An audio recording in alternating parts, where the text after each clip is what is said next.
Whoa, a lot of people here.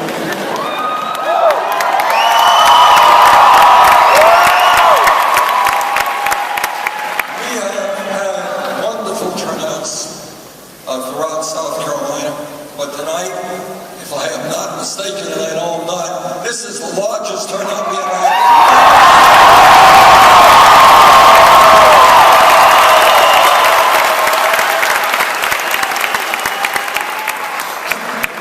Talk about important issues, but what you know that they don't know is that your participation in the political process is not only enormously important, the future of our country depends upon it.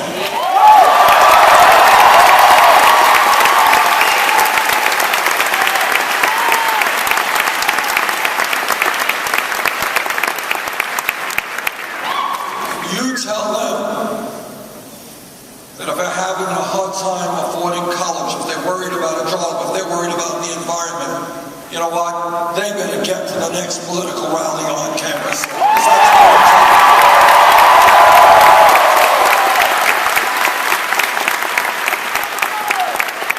We've been involved in this campaign for about 4.5 months. And the enthusiasm and the energy that we're seeing here tonight is what we are seeing all over the United States of America. Now you're looking at a candidate who does not have a super PAC.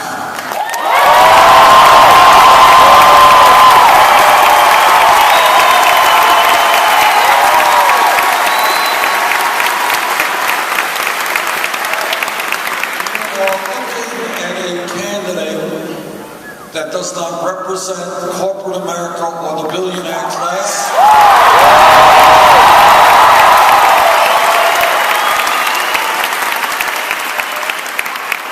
And I don't want their money.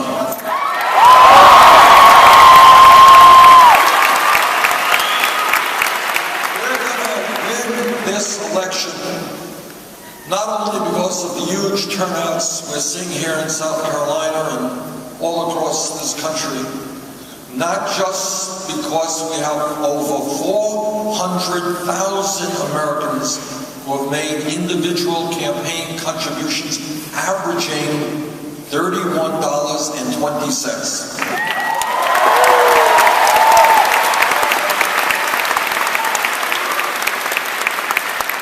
going to win this election because we have hundreds of thousands of volunteers who are prepared to knock on doors, hand out literature, make telephone calls, and get involved in a political revolution.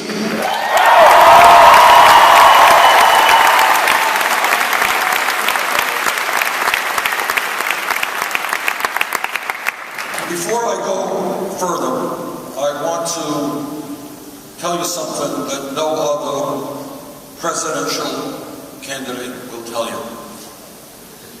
And that is that no president, and I wish I could tell you differently, but this is the truth.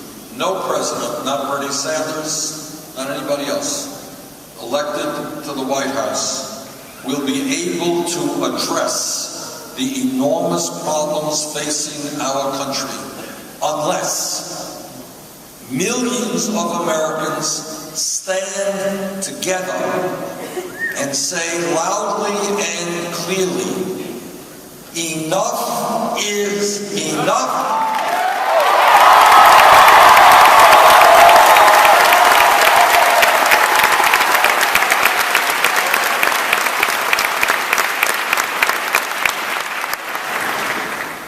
We in this campaign are bringing the people of our country together, middle-class people and working-class people, low-income people, white, black, Hispanic, Native American, Asian American, men, women, straight and gay, native-born and immigrants.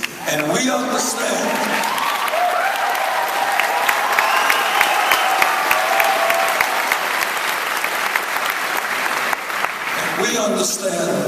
one very powerful and important point.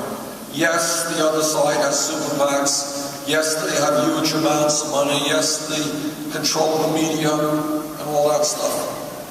But at the end of the day, when we do not allow them to divide us up, when we stand together as one people, there is nothing we cannot do.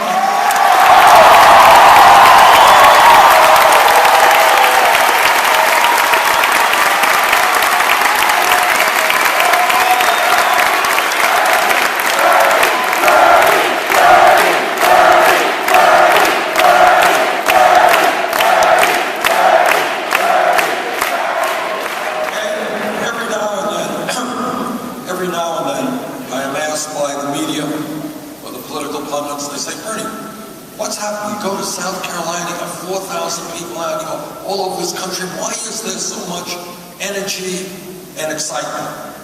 And my answer is pretty simple. The people of this country are sick and tired of establishment politics.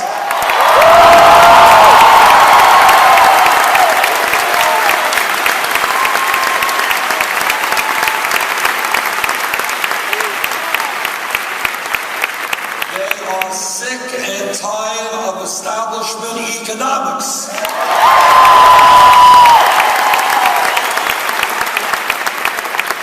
And by the way, they are sick and tired of an establishment media which talks about everything except that is the most important.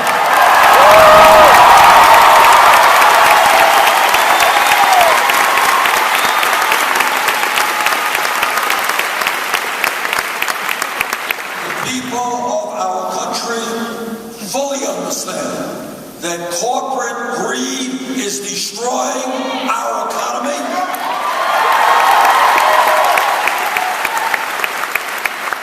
And that almost all of the new wealth and income being created is going to the top 1%.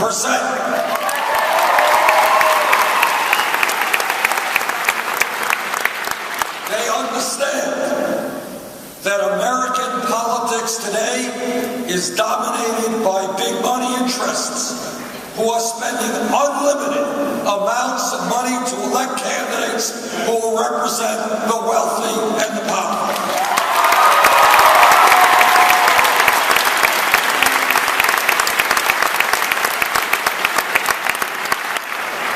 And the American people are demanding fundamental change. They want a government which represents working families and not just the people on top.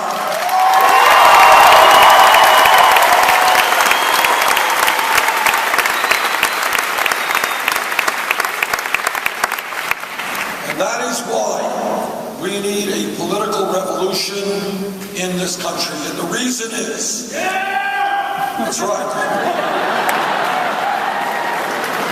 Here's the reason. The corporate America, Wall Street, big campaign contributors are so powerful that no president, not the best president in the world, can do it alone. So yes, I am here to ask for your support to help make me president of the United States. But here's the point. More importantly, I am asking you to become part of the political revolution.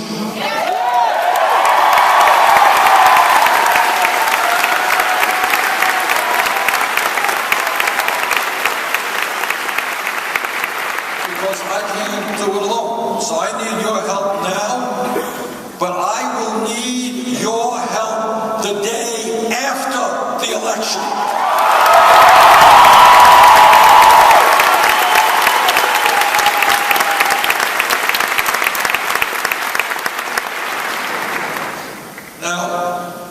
The campaign that I'm trying to run and why I think we are doing well is for one simple reason, and that is we are talking about the real issues impacting the lives of millions of our people. I don't get involved in personal attacks and I don't do negative ads.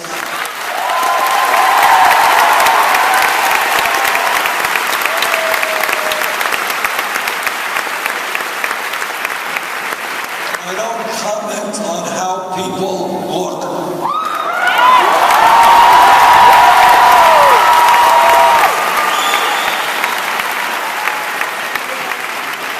Given the way I look, that would be the last thing that I would do. But this is what I do do. I do focus on the real issues and the very serious crises facing our country, because this is what I believe in the bottom of my heart. Media doesn't understand it, but this is the truth. What real politics is about in a democratic society is discussing the most important issue facing your lives, your parents' lives, and your children's lives. And we got to put those issues on the table. And we got to come up with ideas as to how we solve those problems. And that is what this campaign is about. And let me take a moment now to touch on what I consider to be some of the most important issues facing our people. And I start with one issue. It is a moral issue, it is an economic issue, and it is a political issue. And that is the grotesque level of income and wealth inequality in America today.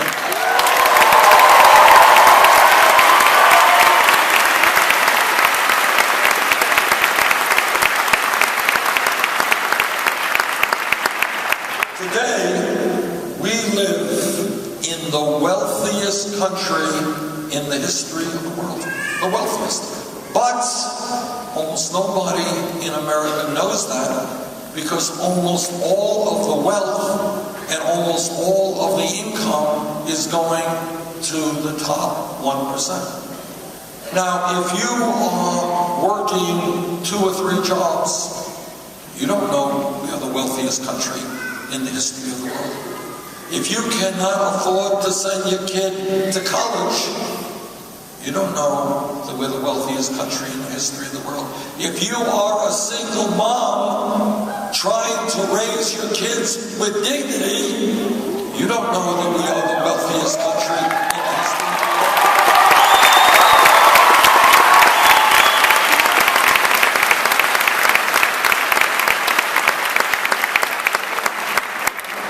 Today, sadly, the United States of America has more income and wealth inequality than any major country on earth, and it is worse today than at any time since 1928. The very, very rich get richer, and most everybody else is getting poorer.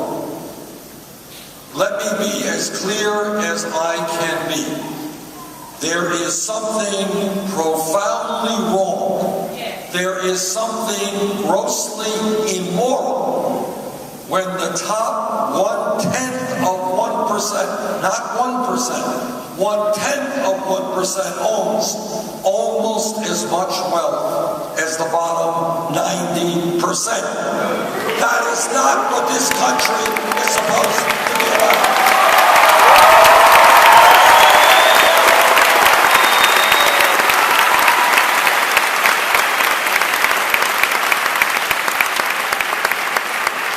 There is something profoundly wrong when today 58% of all new income is going to the top 1%.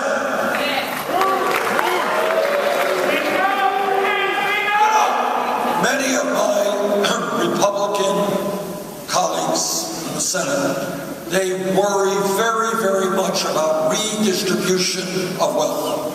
They start shuddering when they hear that term. But here's the truth. In the last 30 years, we have seen a massive redistribution of wealth. The problem is, it's gone in the wrong direction.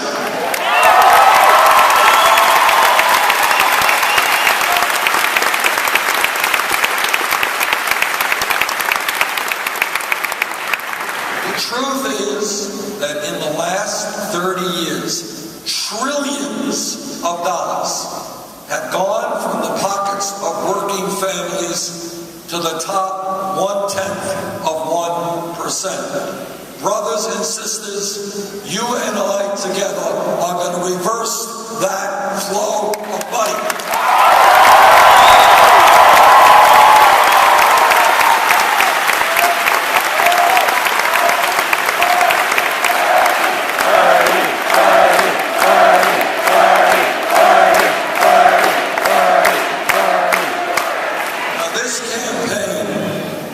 Sending a very simple message to the billionaire class, and that is, you cannot, you will not have it all.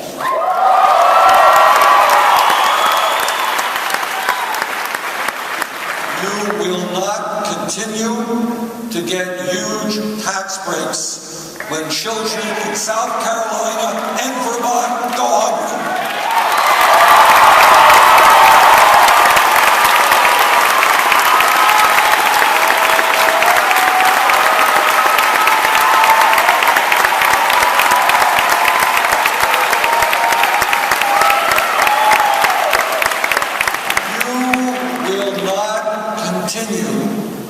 Sending our jobs, shutting down plants in South Carolina, Vermont, and across this country, shutting down plants here and moving those jobs to China and other countries. You are going to reinvest in the United States of America.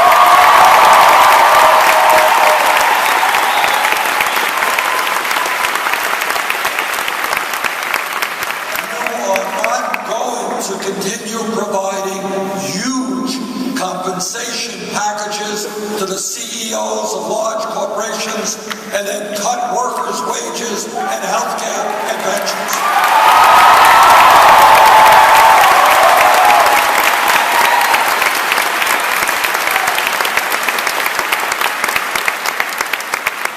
Our message to the billionaire class is that their greed is going to end, and we're going to end it for them.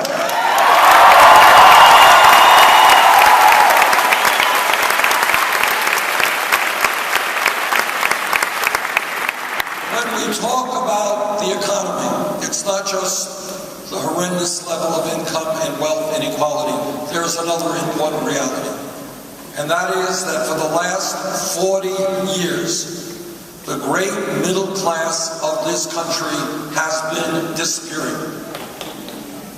Millions of Americans today are working longer hours for lower wages. Median family income today is almost $5,000 less than it was in 1999. Despite a huge increase in technology and productivity, the average, the male worker, the guy right in the middle of the American economy, today in inflation-adjusted wages is making $700 less than he made 42 years ago. That woman worker in the middle of the economy is making $1,500 less than she made in 2007. What we are going to do is create an economy that works for our people and not just a handful of people.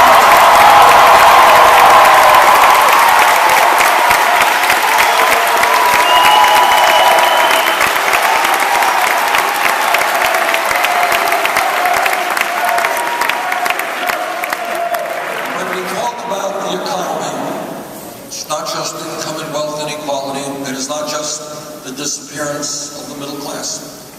It is the fact that real unemployment today is a lot higher than many of you think. Every month, there are a number of government statistics that come out on unemployment.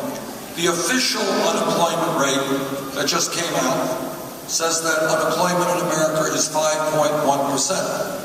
But there is another government statistic that comes out, and it says if people have given up looking for work, if people are working part-time when they want to work full-time, Real unemployment in America is over 10%.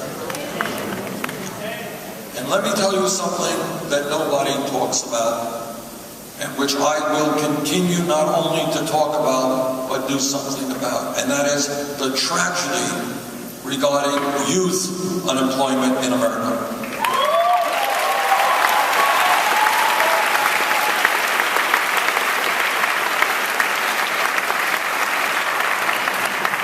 Over a month ago, I asked some economists to do a study for me. And I said, I want you to find out what real youth unemployment is for high school graduates. I'm not talking about those who dropped out of high school. High school graduates between the ages of 17 and 20. And this is what they came back with. If that high school graduate is white, his real unemployment rate is 33%. If that young person is Hispanic, that unemployment rate is 36%. If that kid is African American, that unemployment and underemployment rate is 51%.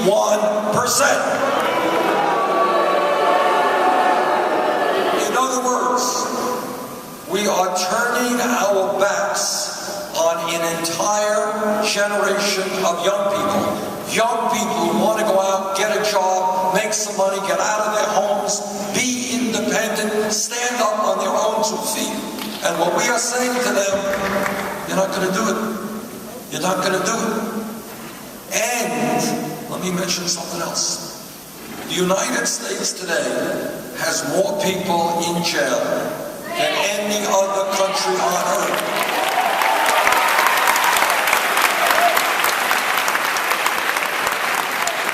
We've got over 2 million people in jail. And if anybody in this room thinks there is not a direct connection between high unemployment and mass incarceration, you would be sorely mistaken.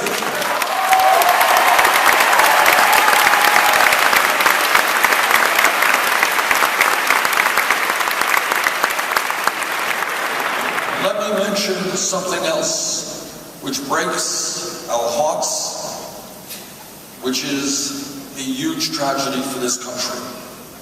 The last study that we have seen on this subject looked at the year 2009, and it found that 69% of male African American high school dropouts ended up in jail. Now, anyone who looks at these numbers reaches one very obvious conclusion. That as a nation, it makes infinitely more sense to invest in education and jobs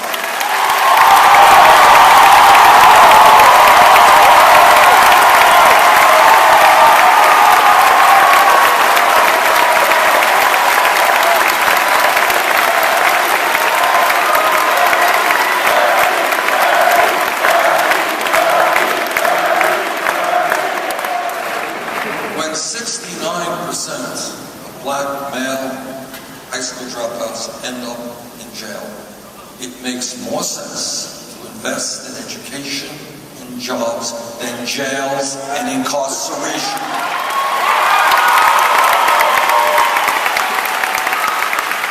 I promise you, I will do everything that I can as president of this great country to end the embarrassment of having more people in jail than any other country. Because I want to see this country become the best educating country in the world.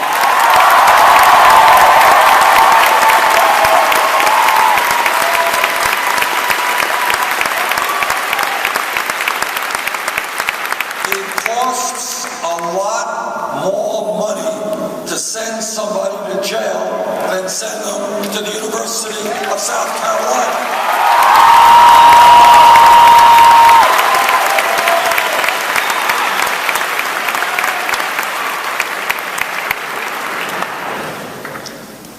talk about the economy, let us also not forget that in South Carolina and Vermont and all over this country, there are millions of people who are working 50, 60, 70 hours a week. In fact, what you may not know is that in America today, our people work the longest hours of any people in an industrialized country. Japanese are very hard workers. We work longer hours a year than they do. And the reason that so many of our people have got to work 2, 3 jobs is that wages in this country are just too damn low.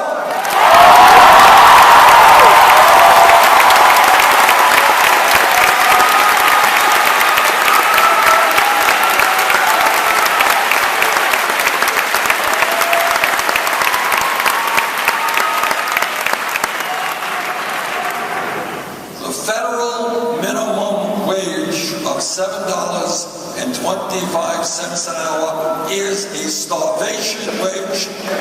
We have got to raise it to a living wage, $15 an hour for the next 8 years.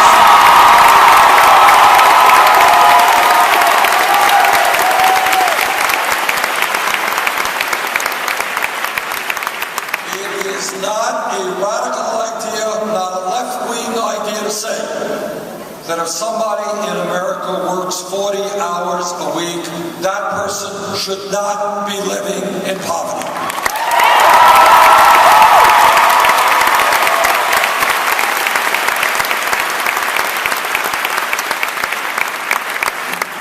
And when we talk about equitable wages, I hope every man in this room will stand with the women and fight for pay equity for the women.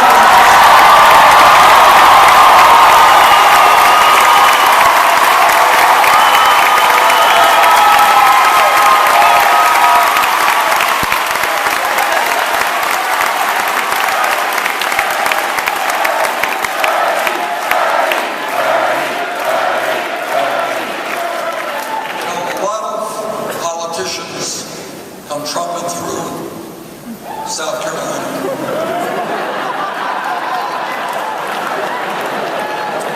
We're a very popular state. And a lot of Republicans come through and they talk about family values. You ever hear these guys talk about family values? And what they mean by family values is that women in America should not be able to control their own bodies. I strongly disagree.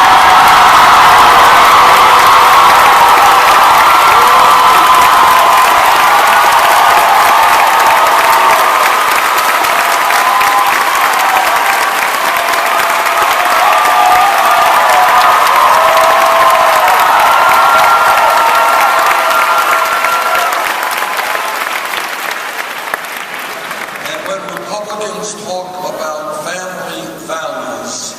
What they are saying is that our gay brothers and sisters should not be able to get legally married. I disagree.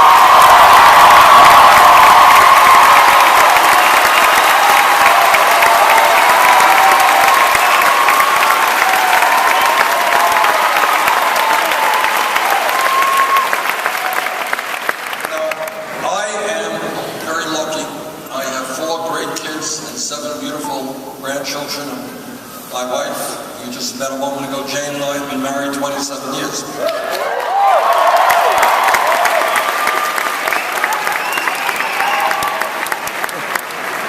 And we believe in family values and we believe in strengthening families. But our views on family values are just a little bit different than my Republican colleagues.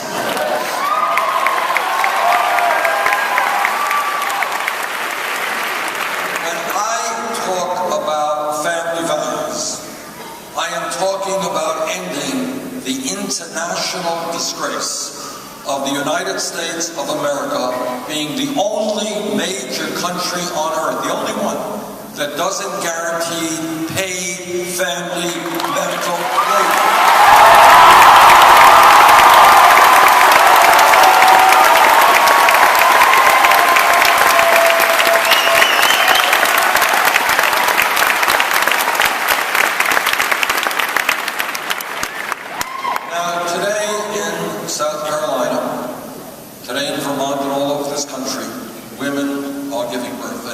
those of you who are parents, let's hear it for the parents. Yeah.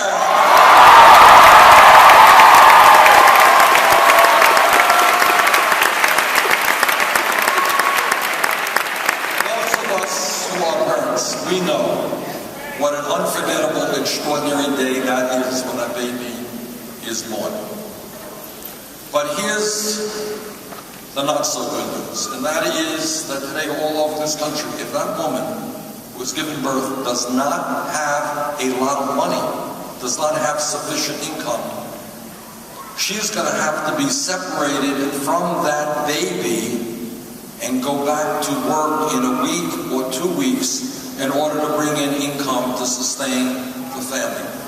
Now, we all know that the most important time of a human being's life is literally the first weeks and months that they are alive, and how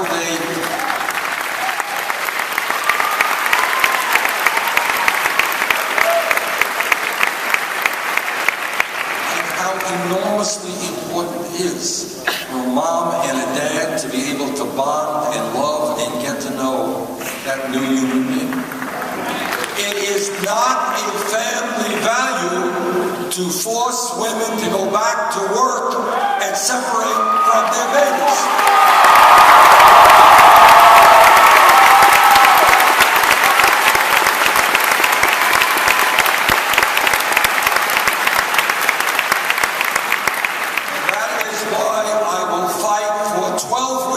Of paid family and medical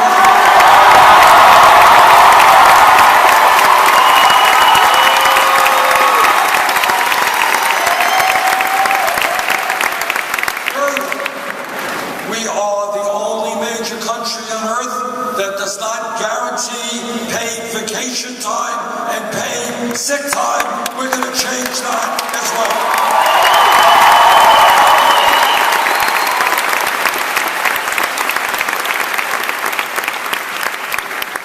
When we talk about the economy, the issue most important to people is a four-letter word called jobs, J-O-B-S. Now, why is that important?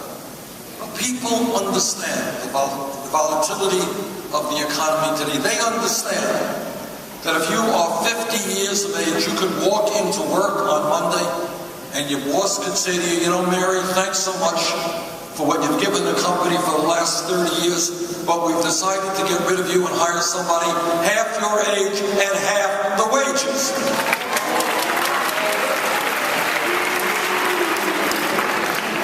And college graduates understand how difficult it is to find employment commensurate with their education.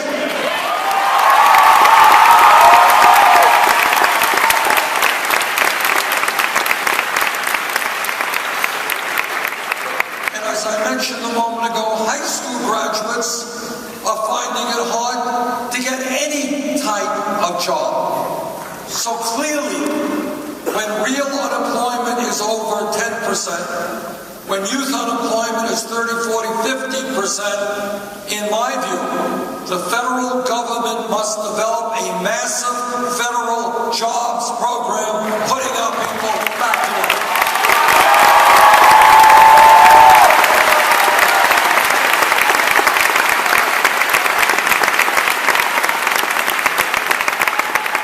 Instead of laying off teachers and cops and firemen, we should be hiring more of them.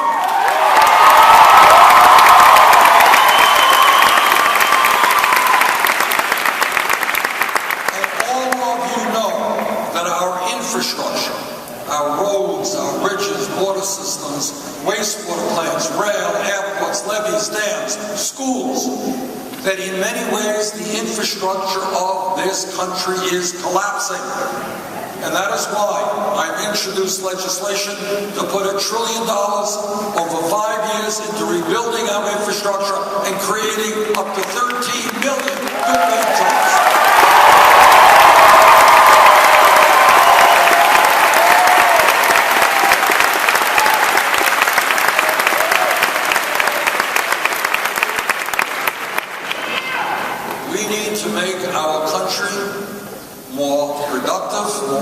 efficient and safer, and that's what rebuilding our infrastructure does.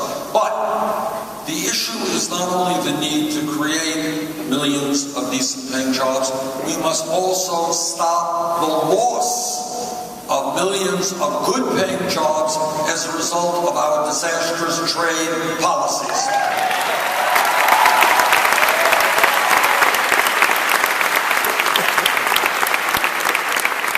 You are looking at a senator and a former congressman who voted against NAFTA, CAFTA, and permanent trade.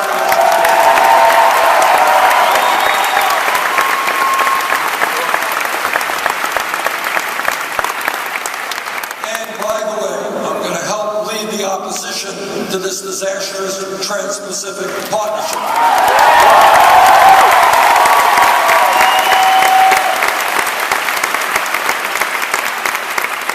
I think all of you know that these trade agreements in the last 30, 40 years have been written by corporate America with one very simple goal in mind. What they are saying is, why do I want to pay, as a corporation, workers in South Carolina or in Vermont $20, $25 an hour when I can shut down here, go to some desperately poor country and hire people for pennies an hour and bring our products back into this country? That is the essence of what all of this trade is about. And in my view, we've got to change those policies. If corporate America wants us to buy their products, they better start manufacturing those products here in this country.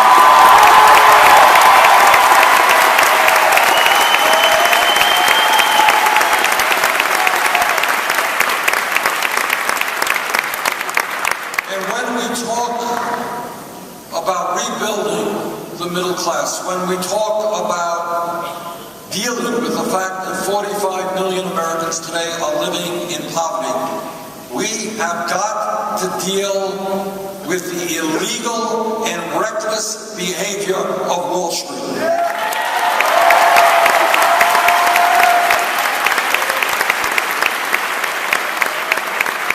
All of you know that as a result of the greed and the recklessness and illegal behavior on Wall Street, these guys drove this country into the worst economic downturn since the Great Depression. As a result, millions of Americans lost their jobs, their homes, and in some cases, their life savings.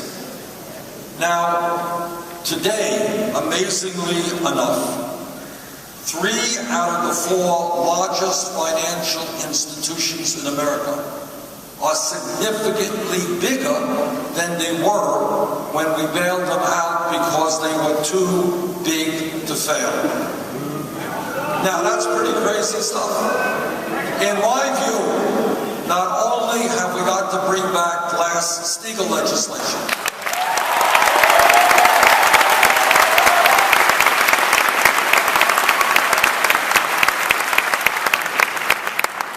but what we have got to do is to understand that if a bank is too big to fail, it is too big to exist. We've got to break them up.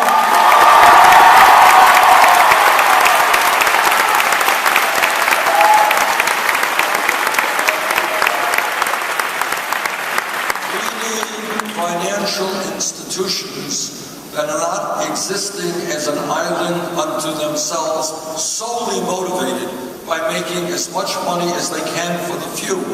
We need financial institutions that are prepared to make affordable loans to small and medium-sized businesses so we can create jobs all over this country.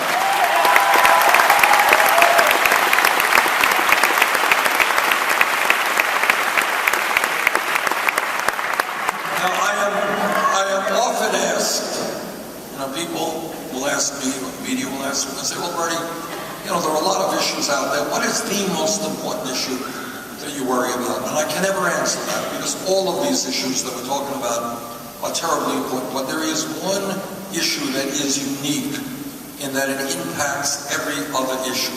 It impacts wages, and it impacts the economy, and it impacts jobs, and it impacts environment, and it impacts education. And that one issue is, as you know, that 5 years ago, in one of the worst decisions ever rendered by a United States Supreme Court, by a 5-4 vote on Citizens United, the Supreme Court said to the wealthiest people in this country, they said, okay guys, you already own much of the American economy. We are now going to give you the opportunity to purchase the United States government. You can spend as much money as you want. And that is exactly what is happening today. You know, what democracy is about to me is that we can all have differences of opinion. But at the end of the day, you get one vote, and you get one vote, and I get one vote.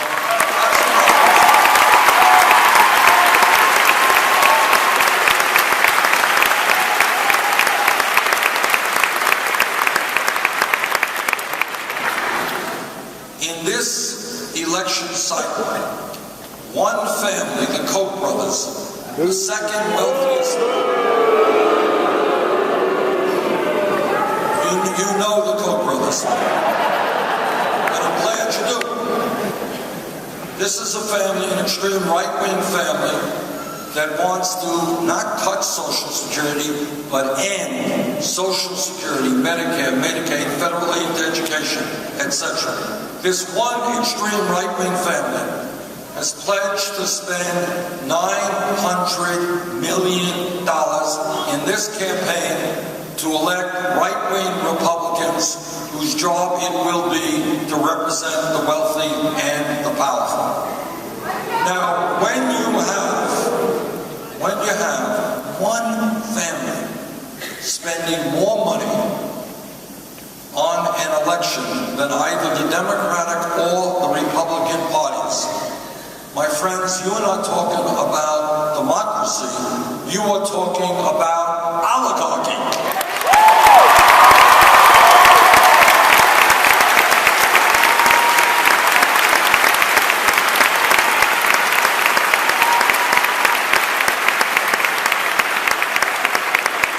That is not what men and women fought and died to defend.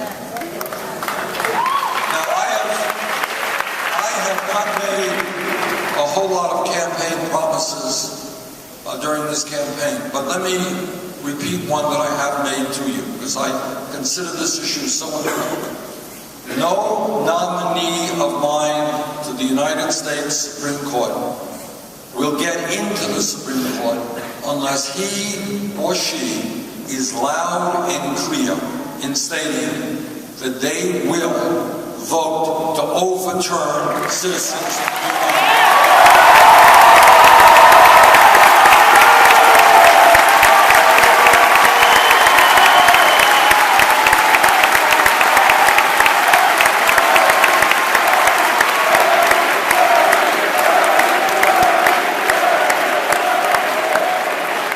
And I want you also to appreciate that just overturning Citizens United, it's good, but it's not good enough. We need to go further. I believe, if you really go to my soul, what you will find is a guy who believes and loves the idea of a vibrant democracy. I love the idea that people are yelling and talking about this idea and debating with each other. Democracy is a pretty new idea. It's only a couple of 100 years old. In the olden days, you had kings and queens and dukes and lords. They made all the decisions.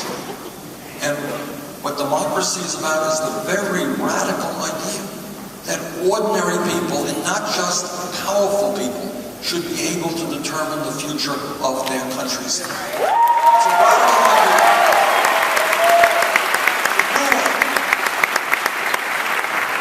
That is what I want to see, is the United States of America have one of the highest voter turnouts of any country on earth, not one of the lowest.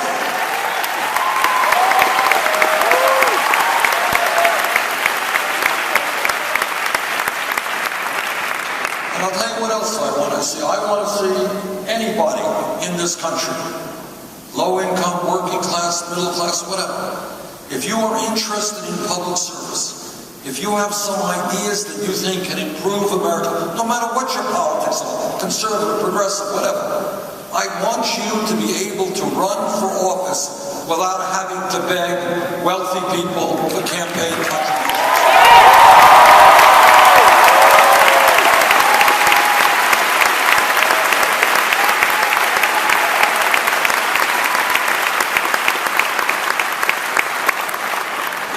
Is why I strongly believe in public funding of elections.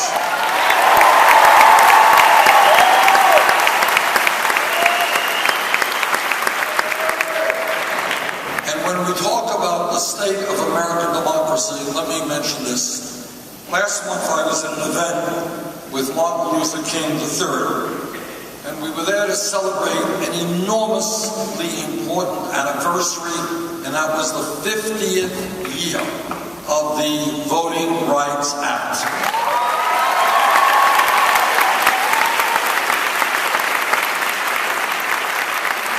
And as you know, this enormously important legislation signed by President Lyndon Johnson, but really created by millions of people who struggled for years.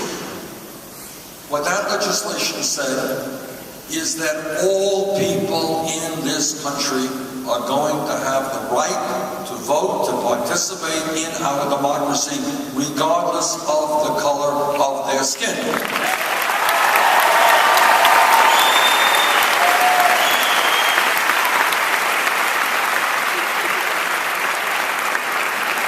was a huge step forward in making us a fairer and more democratic country. But all of you know that 2 years ago, the Supreme Court gutted that legislation. And literally moments after that terrible Supreme Court decision undermining the Voting Rights Act, you had Republican politicians all across this country beginning to scheme about how they could make it harder for people who disagreed with them to vote. And they use the guise of voter fraud. Now the truth is, voter fraud, in my view, is a very serious crime. And if somebody gets involved in voter fraud, they should be punished. The good news is we have very little voter fraud in America. But under the guise of trying to prevent voter fraud, they have passed rules and legislation clearly designed to make it harder for low-income people, for elderly people, for people of color to cast a ballot. Now, I have been in many elections in my life in Vermont. I've lost some, I've won most, but it has never, ever occurred to me that to win an election, I had to deny people who disagreed with me the right to vote.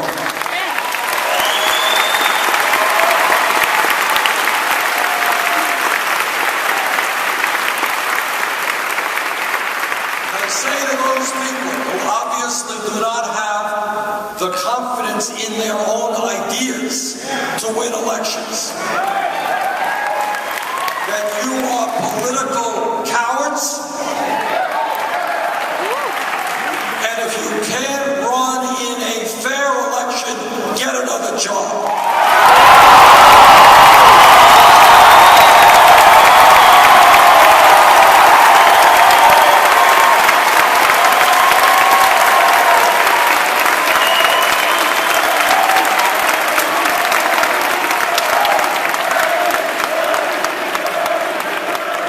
Now, all of you know that today, in this modern world, we live in a very competitive global economy. And you all know that if this country is to do well economically today and in the future, we need the best educated workforce in the world. That's what we need.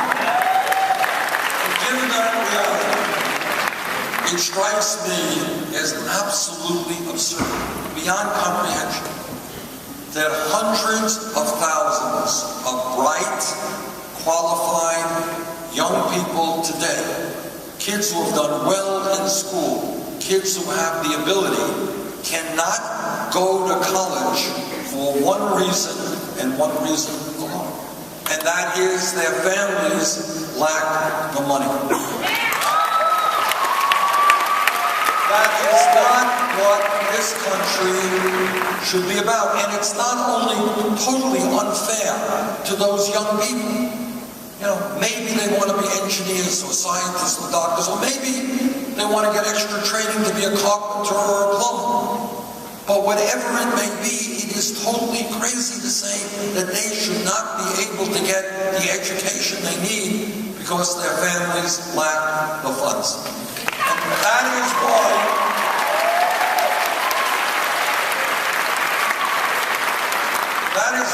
I have introduced legislation and will make it happen as president, to see that every public college and university in America becomes tuition free.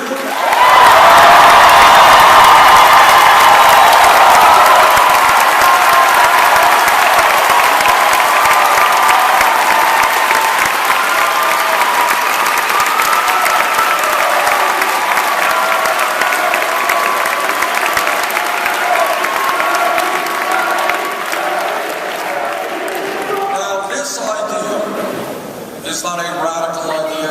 It exists in countries throughout the world. And let me tell some of you a big secret if you don't tell anybody. It used to exist in the United States about 50 years ago. Okay? Some of the great universities, University of New York, University of California, many state colleges, were either tuition free or very, very low tuition. Now, this idea is not only important. Yeah, it's important for high school kids or kids in college, yes. It'll make it easier for them, but I'll tell you why it is even more important than that. Today in South Carolina and today in Vermont, there are kids in the 5th or 6th grade.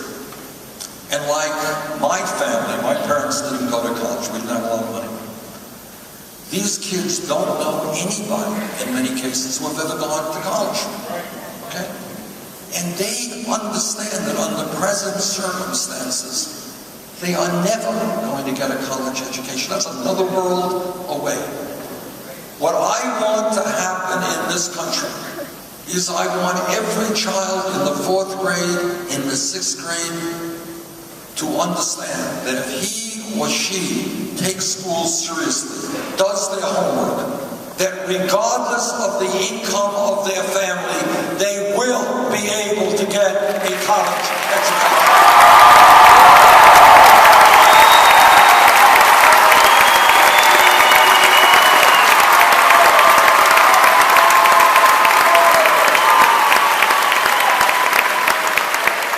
That is why this idea is revolutionary.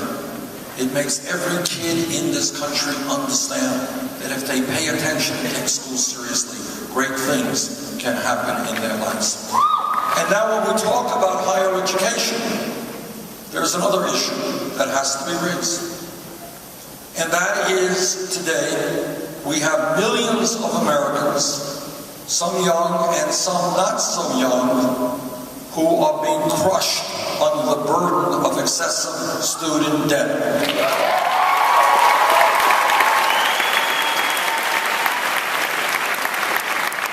Last year or so, I had a meeting in my home city of Burlington, Vermont, and we met with, and by the way, I love you all, come on up to Vermont, we'd love to have you.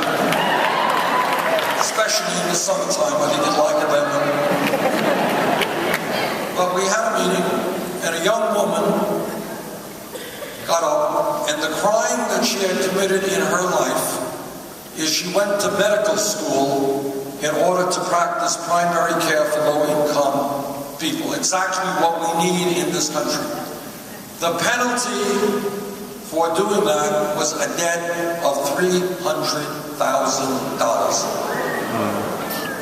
I was in Iowa a few months ago, and all of you should know that we have a major crisis in this country in terms of affordable and accessible dental care. A lot of people just can't find a dentist.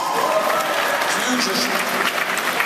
And And we need a lot of dentists, especially in underserved areas. This woman had just graduated dental school, $400,000 in debt. I go all over the country, young people graduate high school, graduate college, $30,000, $40,000, $50,000 in debt. They get out of school, they're paying 25% of their income in paying off their debt. Now what I don't understand is how it could be that people are paying interest rates on their student debt of 6, 8, 10% when you can refinance your home today at 2 or 3%.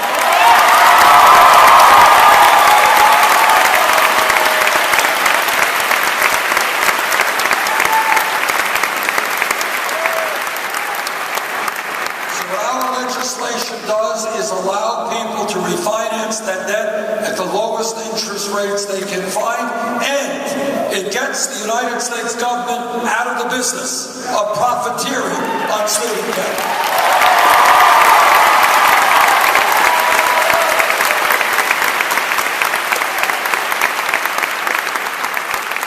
People say, oh, Bernie, that sounds like a good idea, but isn't it pretty expensive? And the answer is yes. It is pretty expensive. About $70 billion a year. That's a lot of money. Well, how are you going to pay for it? I will tell you how we're going to pay for it. We're going to put a tax on Wall Street speculation.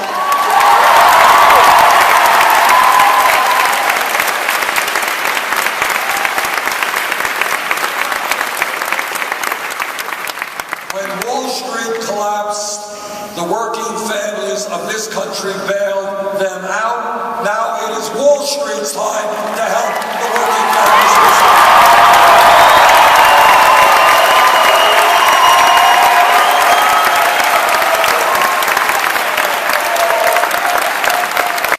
Then leaving our planet healthy and habitable for our kids and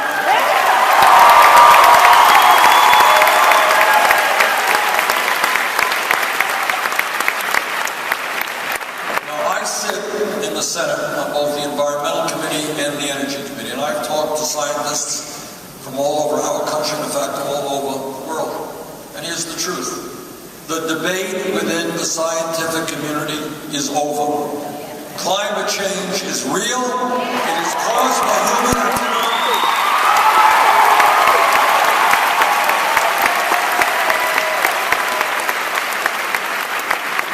Caused by human activity, and it is already causing devastating problems in our country and throughout the world. And what the scientists tell us is that we have a short window of opportunity, if we are prepared to move aggressively, to transform our energy system away from fossil fuel to energy efficiency and sustainability.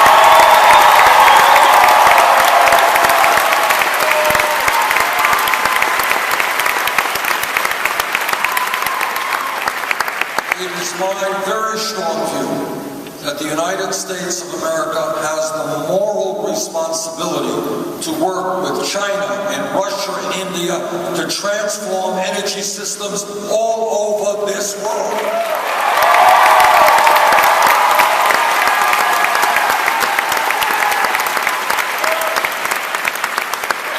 And what the scientists tell us is if we do not do that, by the end of this century, this planet will be 5 to 10 degrees Fahrenheit warmer.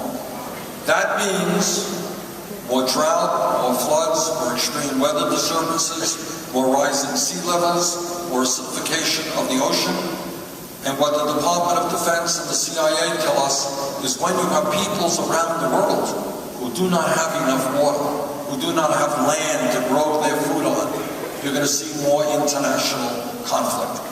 So we have got to lead the world in transforming our energy system, and that is exactly what I intend to do.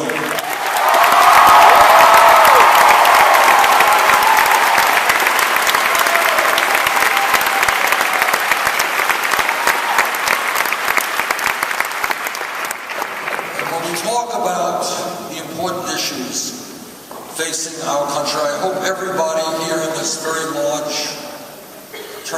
tonight understands. There is one major, wealthy, industrialized country on earth, one, that does not guarantee health care to all of its people as a right, and you're living in it.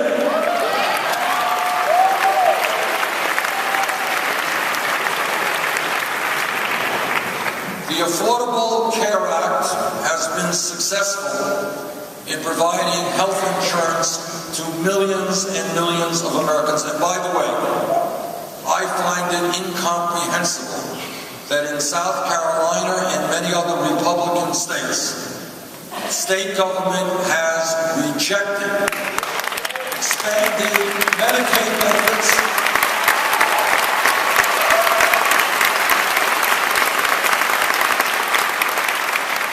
This state alone, hundreds of thousands of people could get health insurance who are not getting it because of the absurd decision of your state government. That's wrong.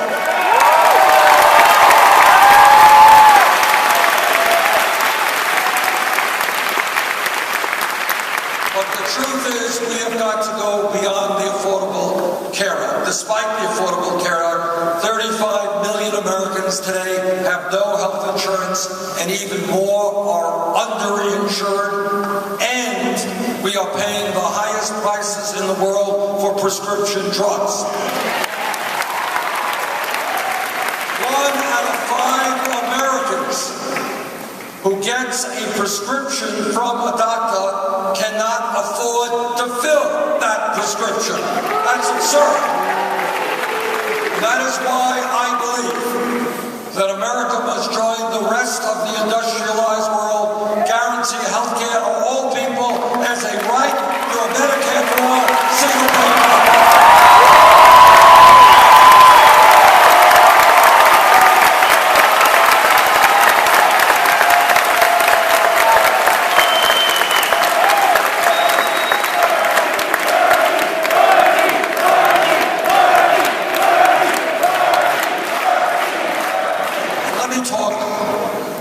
Briefly about American priorities and governmental decisions. I am today the ranking member, that's the leader of the opposition, representing the Democrats on the Budget Committee. And I want to tell you very briefly about the budget that the Republicans passed a number of months ago. This is what was in it.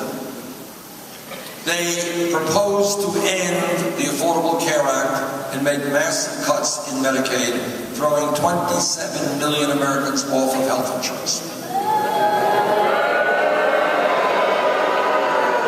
And when you ask them, as I did, what happens to these people who lose their health insurance, how many of them will die, they had no answer and they don't care.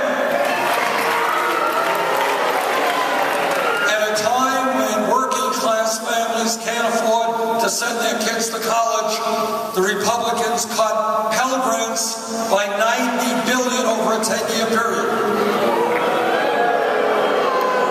At a time when millions of families can't afford to put enough food on the table for their kids, they made billions of dollars in cuts in nutrition programs, including the WIC program, which provides nutrition to low-income pregnant women and their babies.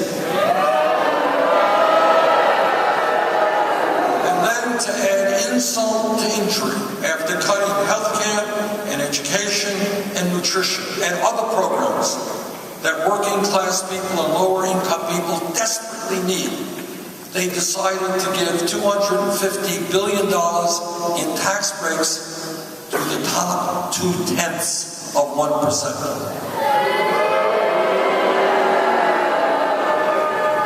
Those are not the priorities of the American people.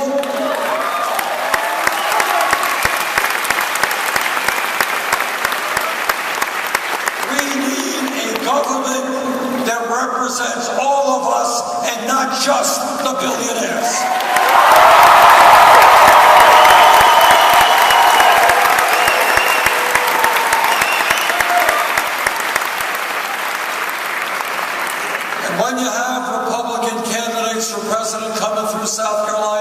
some of them will tell you that we've got to cut Social Security. Well, let me tell you something very different. And that is when we have millions of seniors and people with disabilities trying to survive on $9, $10, $12,000 a year. I don't know how they do it. When people are struggling with minimal income, we're not going to cut Social Security. We're going to expand Social Security.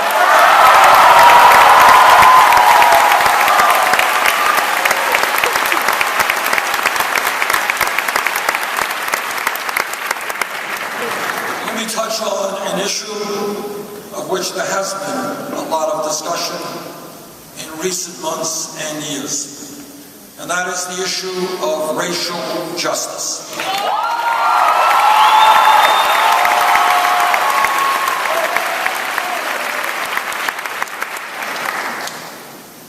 There is, I think, something that we should be very proud of as a nation. Let me tell you what it is. If we were sitting in this room 30, 40 years ago, and somebody jumped up and said, you know, given the fact that America has had a long, long history of racism, in fact, from the very inception of this country, you know, I think we are becoming a more mature country.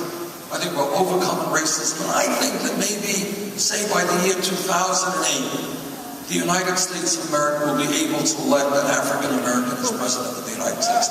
Now, if somebody had said that 40 years ago, you know what other people would have said? You're nuts. Kidding, ain't gonna happen. It did happen. And we should be very proud of it.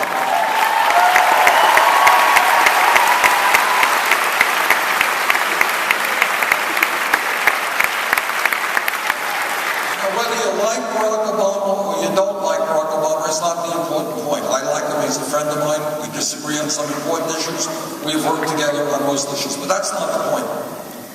The point is that America finally showed the maturity of voting for somebody based on his ideas, not the color of his skin.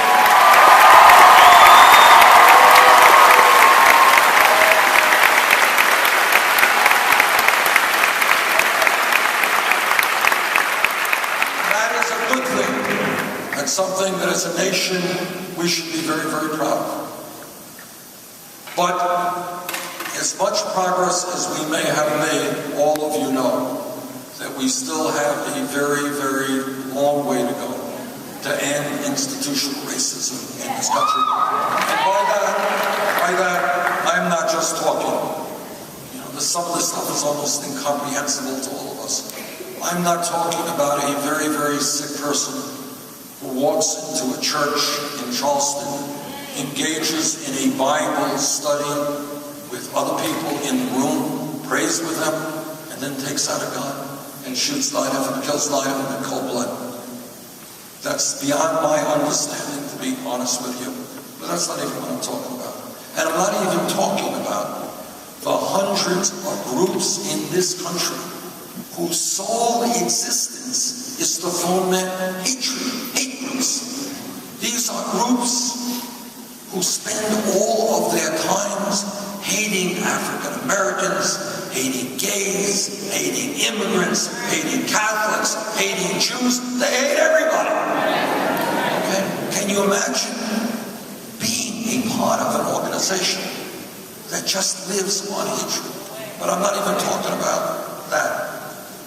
What I am talking about are names like Sandra Bland and Michael Brown.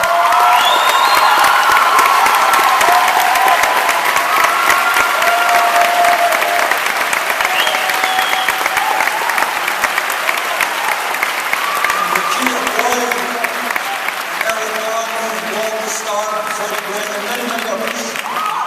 Others who have died at the hands of police officers or in police custody. That's what I'm talking about.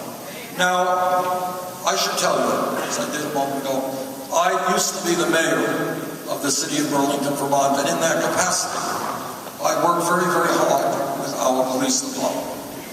And my belief is that not just in my city, but all over this country, the vast majority of police officers are honest, hard-working people trying to do the best they can.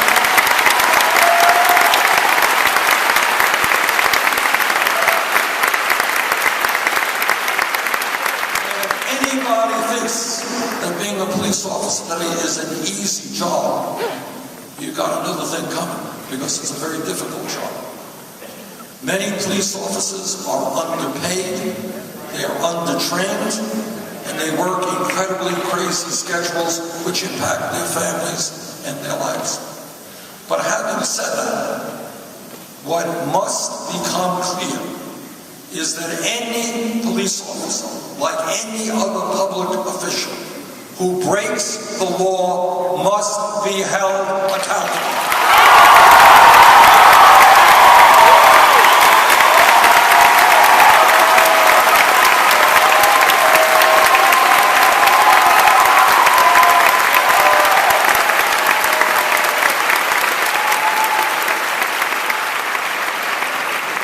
We need not only to end institutional racism in this country, we need major reforms in a broken criminal justice system.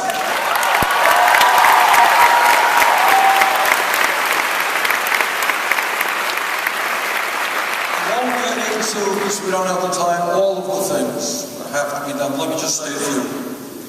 I do not want to see police departments in America look like invading armies.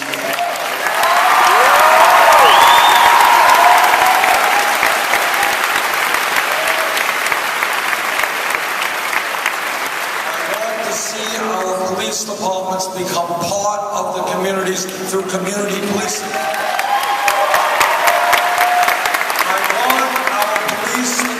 To reflect the diversity of the communities they are serving.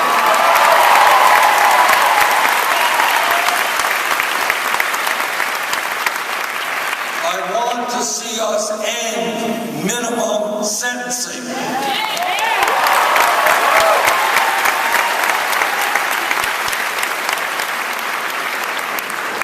And when somebody is in jail, I want to see us provide a way out of jail into civil society.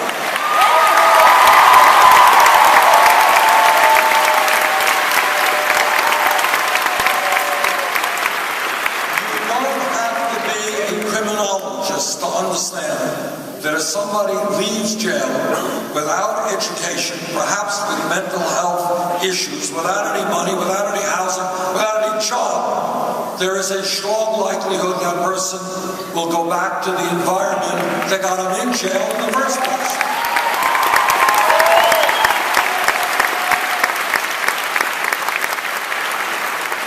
And that has got to change. Let me conclude by saying this to you. I hope very much that all of you will think big, not small. I hope that you will not even get involved in these debates of whether we should cut education by 2% or 4%. I hope you will look at what our country, the wealthiest country in the history of the world, can become. Now, if we were a poor, developing country, we would have a certain type of discussion, but we're not. We are, again, the richest country in the history of the world.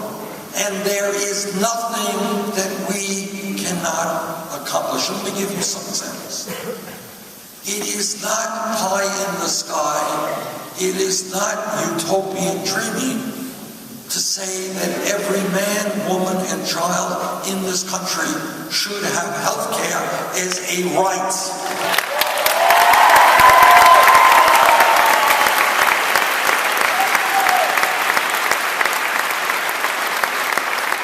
It's not utopia. That exists in every other major country. Yes, the private insurance companies and the drug companies don't want it. So what? We do.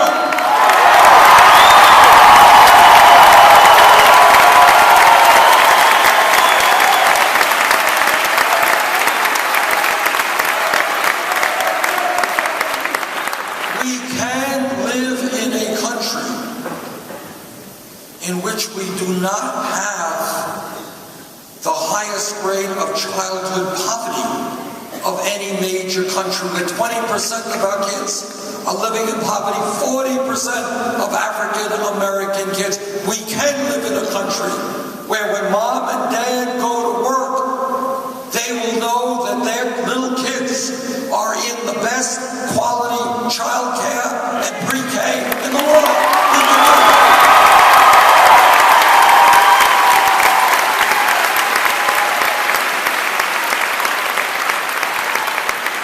That's not utopia.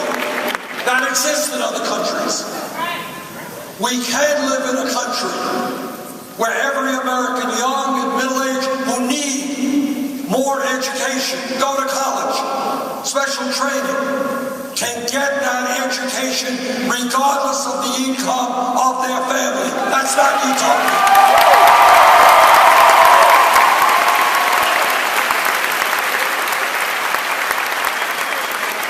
That exists. Many countries around the world who are smart enough to understand that they do well when their people are well educated. We can live in a nation in which senior citizens do not have to choose between whether or not they purchase medicine or food.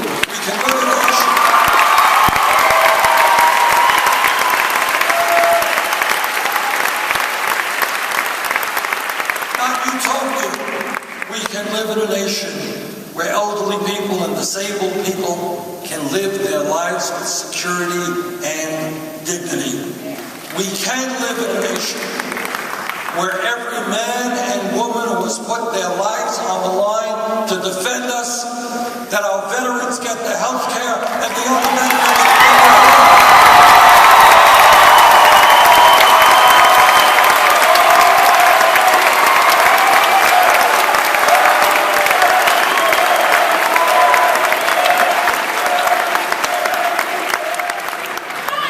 Chairman of the Veterans Committee, I do not want to see veterans of this country sleeping out on the streets of America.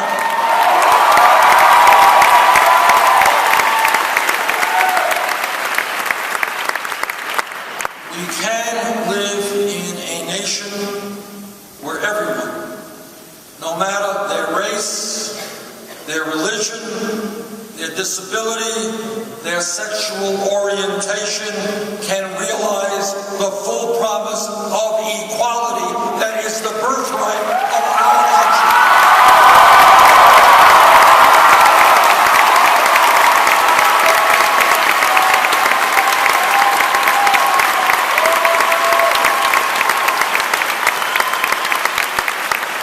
This and much more. This is not pie in the sky. This is not utopian dreaming. This is what we can accomplish if we do not allow them to divide us up by black versus white, by gay versus straight, by male versus woman, by those of us who are born in this country versus those of us who are not born in this country. If we stand together, there is one important fact. Yeah, they got the money, they have the power, but we have the people. And if we stand together, we can